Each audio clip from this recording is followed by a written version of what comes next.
And welcome to another edition of the X Zone. I am Rob McConnell. We're coming to you from our broadcast center and studios in Hamilton, Ontario, Canada. If you'd like to send me an email, xzone@xzoneradiotv.com, on all social media sites, Xzone Radio TV. And to find out about the programming we have available for you 24/7, 365 on the X Zone Broadcast Network, visit www.xzbn.net. And for our programming schedule on Simul TV on the Simul TV radio network, as well as on the Simul TV station where we have our X Zone TV channel, visit www.simultv.com. My guest this hour, X Zone Nation, is Todd Clements. Now, 30 years ago, when Todd was a child visiting Mackinac Island, he saw something that stayed with him all of his life. He could not explain what he saw, but could only label it as a ghost. Now, this one event sparked the curiosity of a young man, and with a simple tape recorder and a set of dowsing rods, Todd began seeking out the unknown. He has researched fields including UFOs, cryptids, ghosts, and other unexplained phenomena. However, he has always returned to the place where he had his first sightings, Mackinac Island, Michigan. Joining me now is Todd Clements. And Todd, welcome to the X Zone. How you doing? Thanks for having me on. I'm doing great. Thanks very much for joining us. Tell us about that first experience you had on Mackinac Island, some 30 years ago now? Yeah. Well, I hate to correct you. It's Mackinac, drop the C. All right. We do it all the time. All righty, there we go. Mackinac, drop the C. It's the French way of saying it. I see. So it's an interesting island. It's got Native American, British, French, United States. Everybody's held it at one point. Right. And everybody says different. I was on a summer vacation as a 12-year-old kid, and we were at Mission Point Resort. Family was there. We're swimming. It's hot. It's July. I just got out of the pool, and I grab a towel. I sit down next to my mom. I'm looking at there's really high bluffs around the island, and behind the pool there's a bluff, probably about 75 to 100 feet high, and I'm looking up at it, and there's little drops along the bluff, and then there's sheer bluff faces too. And I see someone standing near some bushes, and it's not at the top, it's not at the bottom, it's kind of in a section in between. Mm-hmm. And he's staring down at the pool, and I'm looking closer, realizing that he's not completely solid. He's kind of a transparent person. And I was like, oh my gosh. My mom is sitting right next to me. I turn to her, I go, Mom, look, what's that? And it was completely gone. Nothing, not a trace of anything ever being there. Now, I'm still an adventurous, looking around, always exploring, type of person. I was Sure. like that when I was 12 too. And Mackinac Island's a pretty safe place for the most part. You're on an island. It's 8-mile circumference, and kids can go wandering. I was 12 years old. Me and my brother went wandering in the woods and tried to find the place that I saw the guy that was looking down at us, or at me, from the bluffs, and I found it. And I look to where this man would have been standing, and we didn't even do it, we couldn't easily climb down to it, and there's no way someone could just literally, in 2 seconds of turning heads, climbed up it and gotten to disappear. And there was nothing there he could have hid behind. There was nothing at all. Plus the fact that I could kind of see through him. And I was like, I just saw a ghost. And it stuck with me. When I was a kid, I was one of those kids on Christmas morning, you get all your toys, you open them up, and then I get the screwdriver, I take them apart, see how they work, and put them back together again. So I've always wanted to see how everything works.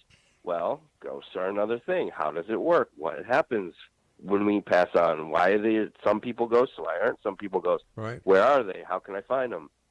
It's pretty much what happened, and anything that's unexplained I got interested in based on the fact that I was the kid who was always wondering how things were done.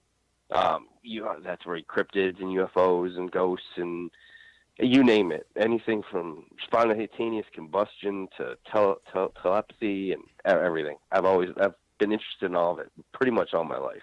When you had your ghost sighting, how far would you say the ghost was from you where you were sitting? That's the first time anyone's ever asked me that. I would say 150 feet, give or take. Mm-hmm. About 150 feet on the bluff. There's nothing blocking between you and where he was. There was no trees. There was nothing. It was a straight shot. You could see him standing there looking down. And what was he wearing? He looked like he was wearing a T-shirt, and he had short hair. Mm-hmm. It was a light color hair, and that's all I could really see of him. I couldn't see legs. His legs might have been in the grass that was there, but there wasn't much grass, and it just wasn't. It was like he wasn't a full person. Did you ever find out who that ghost might be? I actually did, and it was years and years and years later.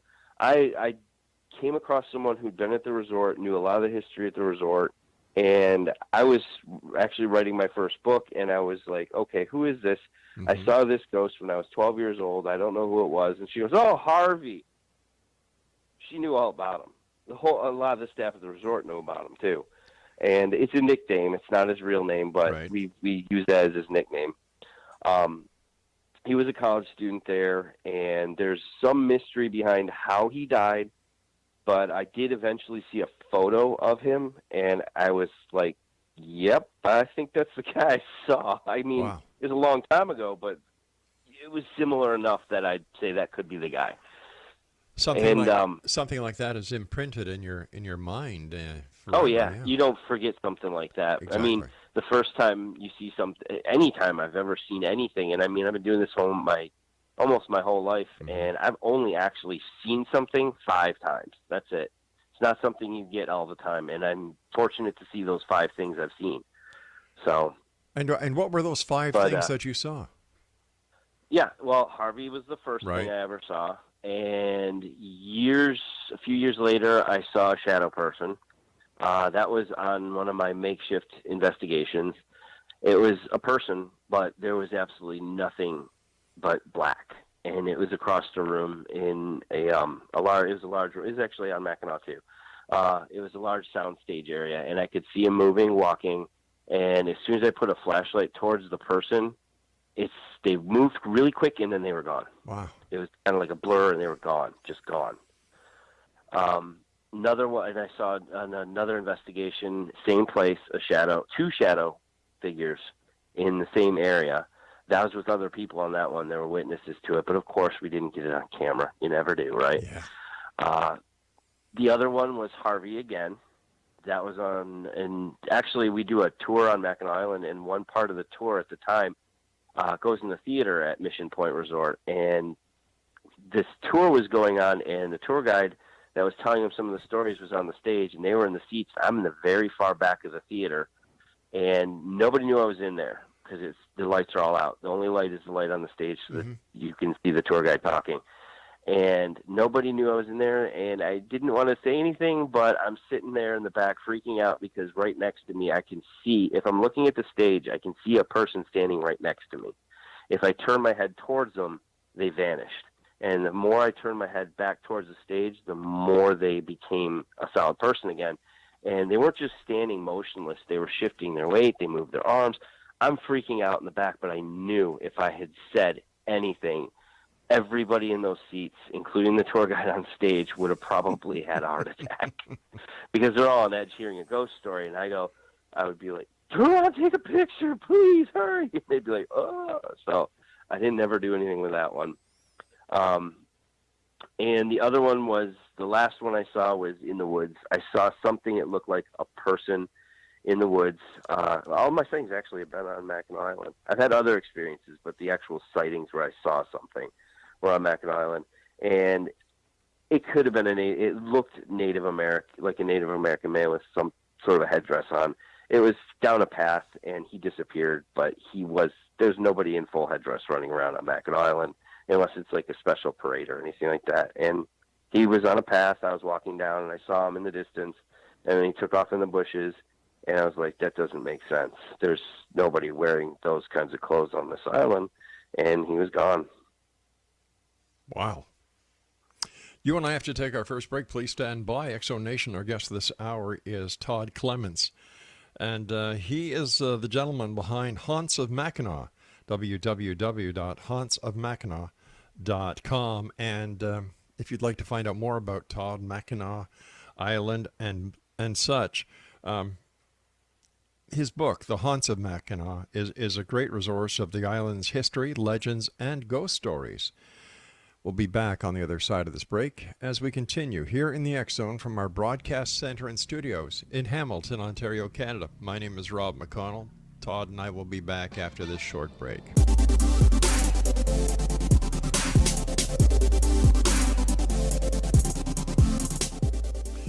Todd Clements is our guest this hour, X Zone Nation. We're talking about the Haunts of Mackinac. And if you'd like to find out more about the Haunts of Mackinac, as well as Ted Clements, his website is www.hauntsofmackinac.com, and it is spelled Haunts of MACKINAC.com. Todd, do people live on Mackinac Island year-round, or is it strictly an entertainment and historical site? It's interesting. There's about roughly 500 people who call it home year-round. And then in the summer, it's about 4,000 to 5,000 people who call it home for the summer. So it's a very big seasonal population that comes and goes. The 500 that are there in the winter, I've been there in the winter. I've never spent an entire winter. I spent 2 weeks there in the winter, and it's real cold. I mean, snow in feet, wind whipping off the Straits of Mackinac, basically Lake Michigan, Lake Huron, drifts 25 feet tall. I mean, it's quite an experience. But yeah, they have a school. It's a K through 12. Some years they'll graduate 1 or 2 kids. In a big year, they'll graduate 12 to 15 kids. They all go to the same building. They ride their snowmobiles to school, and if they're not old enough, their parents ride them in like sleds behind and pull them in snowmobiles to school. No buses or anything. Right. It's definitely a different way of living, for sure. Why do you think Mackinac is so haunted? That's something, because being the person who likes to tear everything apart, I'm like, why? Yeah. I've always asked myself the same question. And there's a few theories as to why Mackinac Island might be so haunted. The first is it's a chunk of limestone and quartz, basically sitting in the middle of water with heavy, heavy currents that, give you an example of the currents. There was 2 guys who went out on a rowboat to go fishing, and they were just going out into the straits between Round Island and Mackinac Island, and wound up 2 miles out into Lake Huron, just from the currents pushing them. So it's really strong currents, which drags, obviously, sand, rock across the bottom, and it creates a very small natural electrical charge, but still, over time, it can build up. That's one of the reasons. There's storms up there. We've had winds that will go up against a hurricane, 90-plus mile-an-hour winds whipping through the straits, 25-foot waves. And I have seen the 20-foot waves, and I couldn't believe it. It was a lake. When you see those waves that are 20 feet tall, you'd expect something crashing over the dock in the harbor. Yeah, you'd expect waves of 20 feet tall to be somewhere except an inland lake. Yeah, you'd expect that on an ocean. Yeah, exactly. You'd expect that on an inland lake, and especially when you can see the other side through the straits. You can see the upper, lower peninsula. There's a couple other islands. There's never a place you can't see the other side, and these waves are coming through, and they were huge, and the wind, and it can get rough. Usually it's in the fall that you see those kinds of that kind of weather. It's like late October, November that happens when the seasons are changing and everything's getting whipped up. Lightning hits the island on a regular basis. That's another thing, which can get into the rock, the limestone, the quartz, and it charges it up. It's just a theory, but I think it may have something to do with it. The island has a lot of history.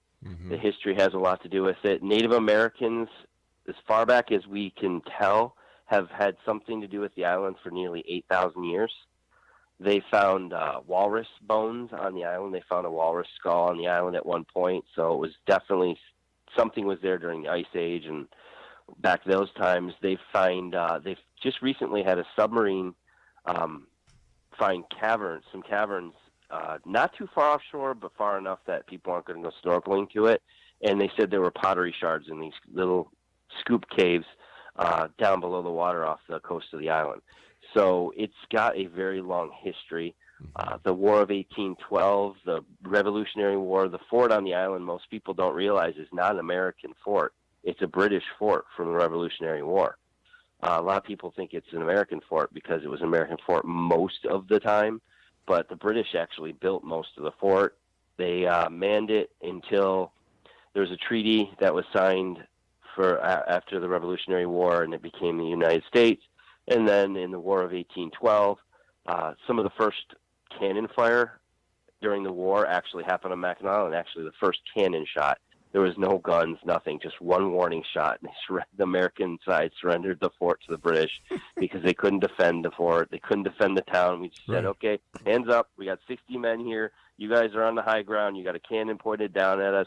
They had a militia of Native Americans. They had all their British soldiers ready to go, and they never even knew they got there. They came over in the middle of the night. That's where British Landing, which is a spot on the island.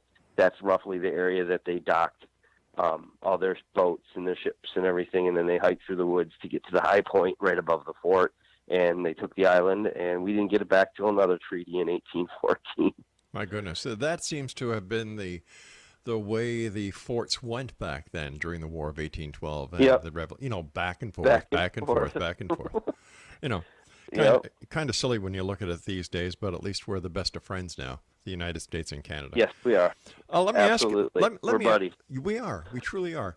Let me ask you this, Todd. The fact that there was so much Native American influence on that island, I would imagine that some of the island is considered to be sacred grounds by the Native Americans. Does this have anything to do with the hauntings that go on? It's funny, yeah. There are some things on that island even I haven't completely understood. I'm not a big Native American lore. I know some, but I've talked to people who really know. I know that the island was Native American. It was sacred ground. They buried their chiefs, their high medicine men. People who were important were buried on Mackinac Island because they considered it, some of the tribes considered it kind of their Garden of Eden, where man was created and their God lived. Geechee Manitou was their god, and he came to the island and created the world. And then he left the island. There's stories with all the rock formations, like his wigwam is a rock called Sugarloaf.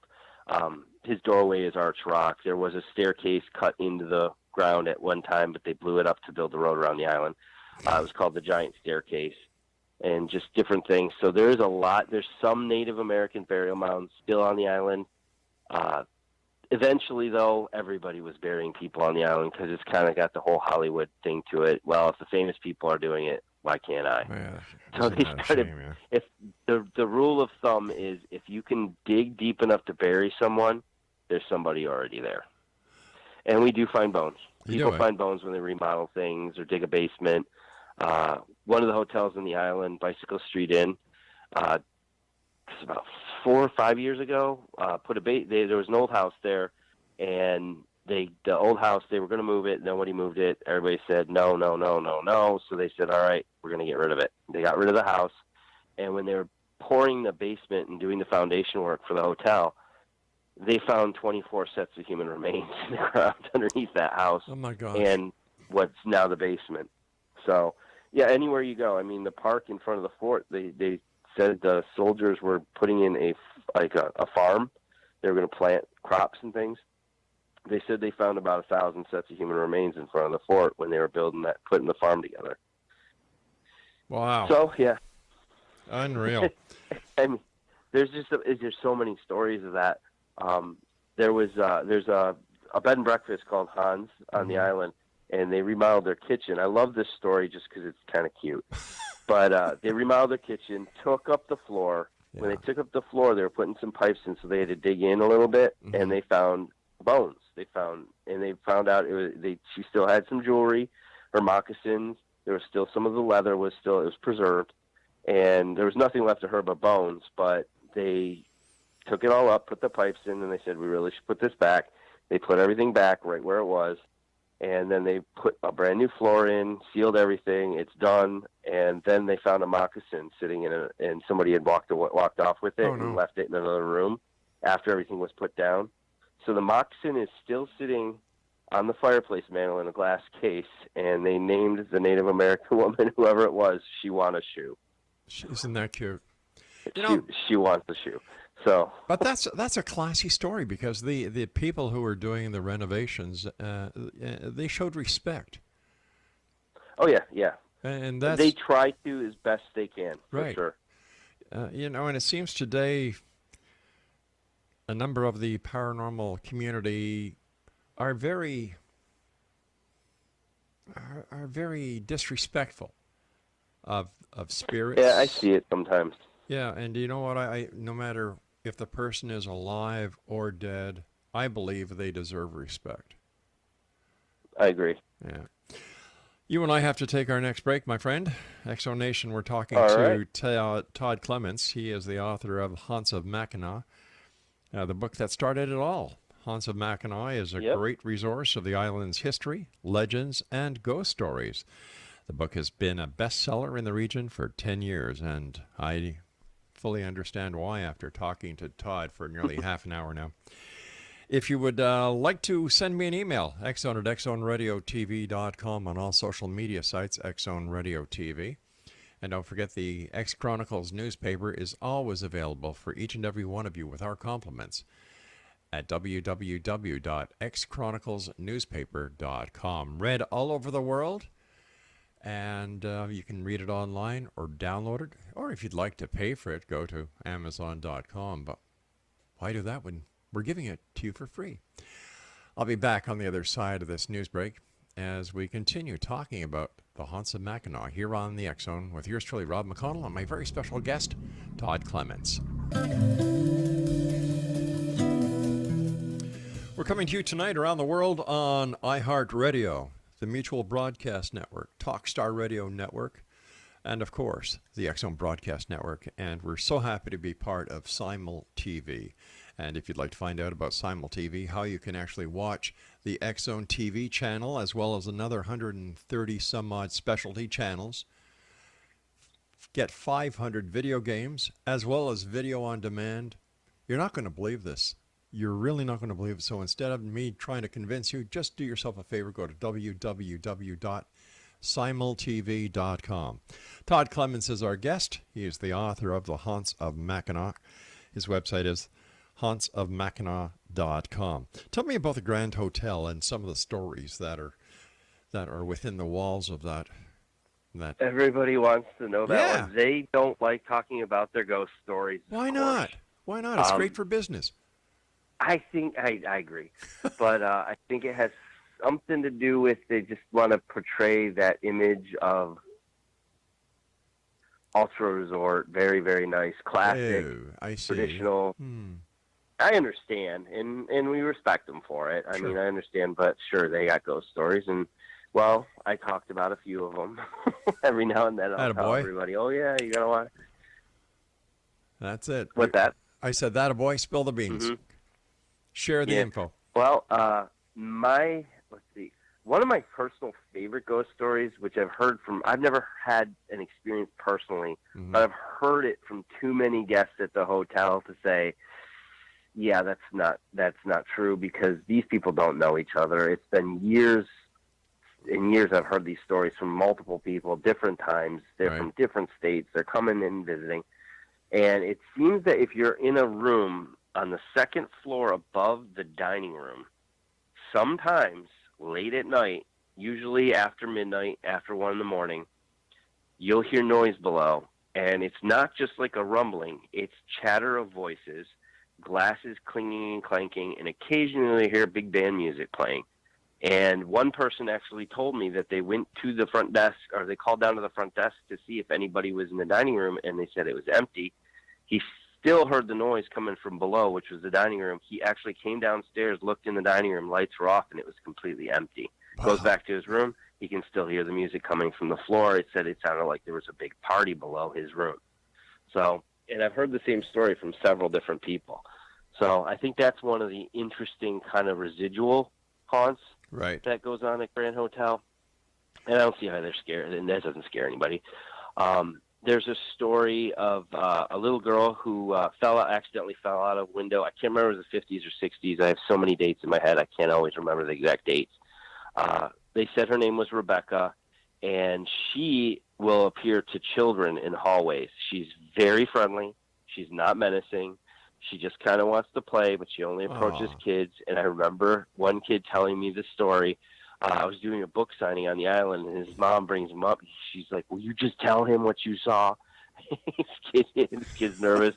I don't know why. Because I wrote a book. I don't know what. It doesn't make anything special, but he tells me the story. He's like, "Yeah, I was coming back to the room, and this little girl was down the hallway near our room, and I was kind of scared to go up to her, and she was smiling." And she had something in her hand. It looked like a ball, and she tried to roll it towards me. And I saw the ball coming towards me. I went to go get it, and it just kind of disappeared. I look up, and she was gone. So, and I hear stories of little kids coming into contact with her, and she's a friendly spirit. She just kind of wanders around trying to play with the kids that are at the Grand Hotel. That brings up an interesting point. Why do some spirits, and this I'm asking you for your opinion here. Why do some spirits linger and others go? That is the question everybody wants to know the answer to. I have my ideas. I think some don't know they died. It's a sudden death, quick, you're gone. If you ever seen the movie Sixth Sense, that kind of a thing, you didn't know you died. Yeah, that was Bruce Willis, right? Would have been one of those. She fell out of a window. She was dead in a second, and she didn't know she died. Wow. That's a possibility with her. Then there's the residual, the one that is kind of like trapped. It's a memory trapped in time or the environment or the rock or something in the wood. And every now and then it kind of is like an echo of something that happened a long time ago. Then there's ones I think that just don't want to leave. They're scared. They don't want to go wherever it is we go, heaven, hell, depends on belief systems. And they just don't want to. Unfinished business. They're there to do things. We have pretty much all of these on the island in various locations, different types. The unfinished business ones where there's story of an innkeeper at one of the bed and breakfasts, and she checks on guests. She's always was meticulous through her entire life of making sure everyone who stayed with her in her bed and breakfast had the best stay you could ever have. She made sure they had the fresh sheets, fresh towels. Is there anything you need? And she always would check on people. And there's a few stories from the bed and breakfast that she'll check on someone and then walk through the closed door. They couldn't tell she wasn't there. They said she looked like a real person, and then would walk right through the door. I also understand that there's a story about 13 children who died of typhoid fever. Yep, that would be the Mission House. That is technically the oldest hotel on Mackinac Island. It was built as a mission by not Robert Ferry. Yeah, it was Robert Ferry. I believe it was Robert Ferry. Reverend Ferry. That's what we knew him as. It was built in, I believe it was 1827. And it was built as a school and a mission for children who were half Native American, half French, half British, half whatever, mixed, métis, children, so that they could be civilized in society instead of being savages like the Native Americans at the time. It was a different time. People believe things different ways than they do today. But so parents would send their kids there so that their kids could function in proper society, quote unquote. And when they were there, the medical treatment at the time wasn't quite what it is today. And a bunch of illnesses did break out. They would treat fevers by putting kids in the basement where it was cold. They thought the cold would help break their fever. And it's a cold, dark, cobblestone, dirt-bottomed basement, mildy, musty. I've been down there. It's not a place you want to be, especially if you're sick. Right. And some of the kids passed away in the basement. Accidents happened occasionally. I know there's a story of one kid who had a rock fall off of one of the bluffs, hit him and killed him. There's various different reasons, but disease was and sicknesses were the biggest problem at Mission House. And not long after Reverend Ferry closed the house, and part of it had to do with a lot of kids were dying, obviously. It only lasted a few years. It became a hotel. It ran as a hotel for over 100 years and closed in the 1930s. So it gives you an idea. That was a hotel for 100 years, almost 100 years ago. So it's a very old building. And now it's used by the state park to house their staff during the summer season. In your opinion, where is the most dangerous place on the island? Next to a bluff. I guess. standing at the top of a bluff. If you want to talk about actual physical danger, Yeah. ride a horse on a trail next to the edge of a bluff. I've done it. I won't do it again. It was just, nope. Mm-mm. That horse made one wrong step or got spooked, you're going down 90 feet. So that's my definition of danger. It's just falling off of a bluff for sure. What's the drowning pool? The drowning pool, it's a legend. It got built into something bigger than it actually is. Mm-hmm. And it's all over the place. Not our story. It's a story from a couple of the locals on the island who I think were having some fun with people. And we did our research after. Go ahead. No, I'm listening. Oh, okay. We did some research after we heard about it. We told a few people about it. We put it on our walking tour for about 2 years, just because it was a very interesting story. The story is, and this is a legend, and it's not true. We found out through our fact-checking it is not true. Took some time, but we found out. There was a Salem witch trial type event on Mackinac Island. The story was that there was brothels on the island, especially when the fur trade and the fort were fully active. It was mostly men on the island, and brothels popped up. There's record of roughly 7 brothels at the peak. Sounds like Nevada. And there was it was like the Wild West without gunslingers during the fur trade. There's a lot of amazing stories with that. But somehow some men were caught by their wives who were on the island in one of the brothels. And they claimed the women in the brothel were witches, and they bewitched them to come to the brothel and the house of ill repute, which makes it a good story. Yeah. And then they took the women and said, well, if they're really witches, we have to figure out, oh, well, in Salem they did this. Let's try that. Let's go to the pool of water that sits near the edge. Right now the water's too hot. But when the water's lower, it's a pool of water. And the lake has come over it. Now it's just part of the lake right now. But when the water's a little bit lower, there's a pool of water. It's roughly 15 to 20 feet deep in the middle. And they said that they tied rocks around their ankles and threw them in. And if they floated, they were witches. We'll burn them. And if they sank, we're sorry. You're innocent. Sort of like the Salem story. And the story goes that the ghosts of the 7 women who were executed at the drowning pool come out and seek revenge on those who get too close to the edge of the water. Todd, stand by, my friend. You and I have to take our story. final break. Exonation. Todd Clement is my guest. Okay. www.hauntsofmackinac.com. And Todd and I will be back as we wrap up this hour here in the X Zone from our broadcast center in Hamilton, Ontario, Canada. Don't go away. Ted Clements is my special guest this hour, Exonation. He is the author of Haunts of Mackinac. His website is www.hauntsofmackinac.com. First of all, Todd, thank you so much for coming on the show. It has been a delight speaking to you. You're welcome. And before we go on, could you finish the story about the drowning pool? Yep. Well, long story short, it's a legend, and we did the research and found out that there was one person executed for prostitution during French rule in St. Ignace. And the story is she was probably taken into the lake and drowned. I guess during French rule, prostitution was punishable by death at one point. We also found that, it's pretty brutal. Yeah, especially for the French. I was going to say one person did actually drown in the drowning pool for real. Oh, really? They did fall in. They got tangled up in seaweed in the deep section, and they did actually drown. Now, the paranormal activity in there's a little bit. You see some strange splashes. You hear footsteps on the gravel rocks around it occasionally. Could it be the person who drowned in there? Maybe, but we don't know for sure. So that's the true story of the drowning pool. Excellent. Tell me about the walking tours that you do. Oh, yeah. We started the walking tour about 2 years after the first book came out.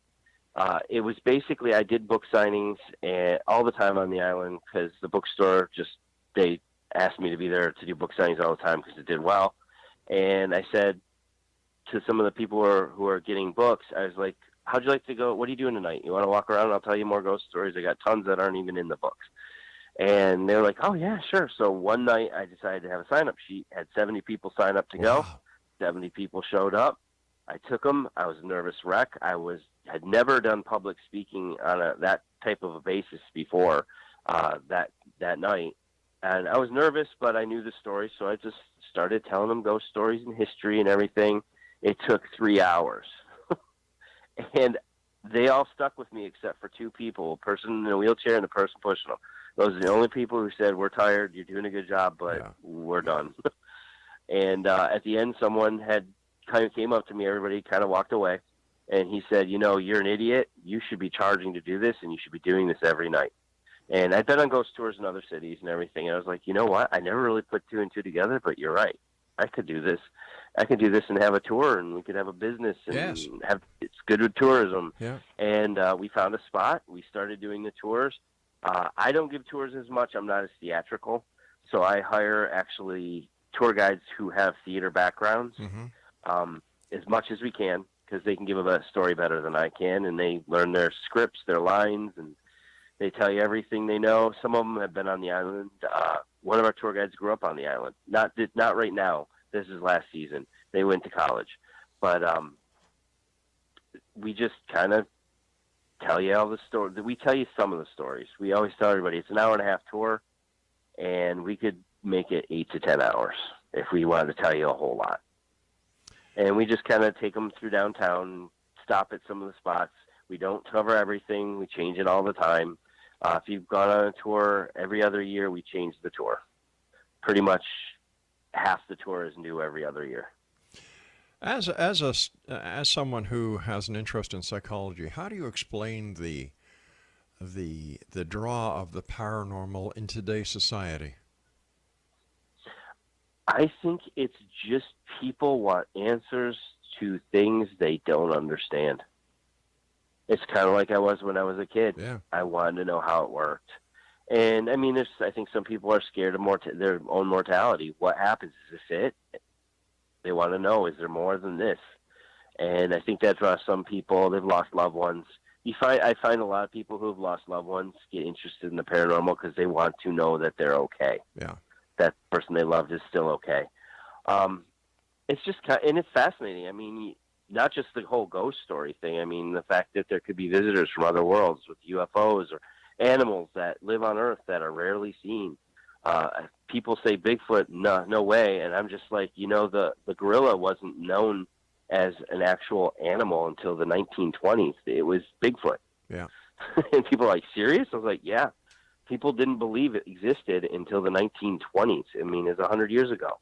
So it can happen. And they find new species all the time. So I understand that you've actually done research in the field of ufology, and what have you found, or what did you investigate? I wouldn't consider myself an expert in ufology. Yeah. I've seen one when I was a kid, and of course that freaked me out. My mom actually destroyed the transmission on her car when it happened. Oh my gosh. It was in Detroit. And it was reported, I think, across several states. It was on the news. It was it looked kind of like a cloud, sort of like the shape of the state of Michigan, kind of a mitten shape to it, going against the wind. And it was reported in several states. We saw it, and it was you could tell it wasn't a cloud, but it looked like a cloud. And I remember we were going to grab some dinner, and it was, I don't remember what month it was, but it was dark out. It was just gotten dark. And my mom threw the car into reverse straight from drive while we were still moving to get us back to our house. And her transmission got just wrecked from doing it. I remember that That'll do it. Because we had hear the transmission clunking on the way trying to get back home. I'd just like to go back to your walking tours for a second, Todd. Yeah. Do people come up to you after the tour and tell you about experiences that they've had while on the tour? Yes, we do. We never guarantee it on the tour, but we do tell them things have happened on this tour, and some of the things that have happened on this tour are now a part of the tour. We'll talk about it, where it happened. There is a house on the island called the Biddle House on Market Street. We go by it. We tell the story of one of the Biddle daughters who passed away. Some say it was tuberculosis. Others say it was a broken heart. It's kind of a sad story. But the ghost story is actually at the cemetery, but we tell the story when we're standing in front of the house because the cemetery is too far from town to walk people to it. During the tour, several times in the past 3 years, people see a little girl peeking out of one of the upstairs windows. This has been happening on a almost not regular basis, but too much for it to be coincidence. And we think it might be Sophia Biddle's younger sister, Mary, who fell through thin ice, and she developed pneumonia and died in the house. And some people think that she might be who's haunting the Biddle house. And that's one that we always point out to people on the tour. We're like, keep your eyes on these windows. You might see a little girl, a ghostly little girl in those windows. And they take tons of pictures. We've got some good ones, but of course we never get them. They never send them to us. They just tell us, oh, we've got one. That seems to be the way it goes. Would you say that what would be the demographics of the people who take your tour? Is it mostly men, mostly women? Is it a mixture of all ages, or we find it's mostly women. Mm-hmm. Because of course the business side of it, I want to know who my customers are for the tour. It's mostly women, probably about 70 to 75% women. And they're usually between the ages of 30 and 60. That is our peak. Yeah. Those are the people who love to go on the ghost tours. Most men are more skeptical about a lot of it. And they come on the tours occasionally. They want to hear the history. They don't care about the ghost stories or anything else. They just want to hear about the history on the island. And we do the history, but we do some of the darker history, which kind of makes it a little more interesting. Now, your ghost tours, what is your schedule during the summertime from now until when you close? We close just before Halloween. Mm-hmm. We run the schedule pretty close to what the hotel schedules are running. Makes sense, yeah. Some of the hotels open a little bit earlier than we do. It just depends. But we do typically open sometime in early May and close sometime in later October. We run the tours pretty much every single night except the 4th of July. We can't compete with fireworks. They're too loud for our tour guides to talk over, so we don't even bother on 4th of July. Todd, I've got about a minute left before you and I have to say so long. So what would you say to the X-Zone Nation tonight when it comes to the reality of the paranormal? There's more, I think this is actually a quote, there's more in heaven and earth than we'll ever know. And there's something out there that most of us don't yet fully understand, and people should take it seriously because it's there. Well said, my friend. Todd, again, I want to thank you so much for joining us tonight. It's been a great pleasure talking to you. Maybe we'll bring our TV crew out there and do an episode on your tours. So until then, take care of yourself. It's a fun place. Don't be a stranger. Come back and visit us again, Todd. Sure, absolutely. All right, X-Zone Nation. Todd Clements has been my guest this hour. His website is hauntsofmackinac.com. And once again, don't make that mistake I made by calling it Mackinac. It's Mackinac, Haunts of Mackinac, and that is spelled HAUNTSOFMACKINAC.com. I'll be back on the other side of this commercial break with the news as we continue here in the X-Zone from our broadcast center and studios in Hamilton, Ontario, Canada. Don't forget, you can always send me an email, xzone@xzoneradiotv.com, on all social media sites, the X-Zone, X-Zone Radio TV. And for all the programming that we have on the X-Zone Broadcast Network, xzbn.net, and for SimulTV, SIMULTV.com. Don't go away.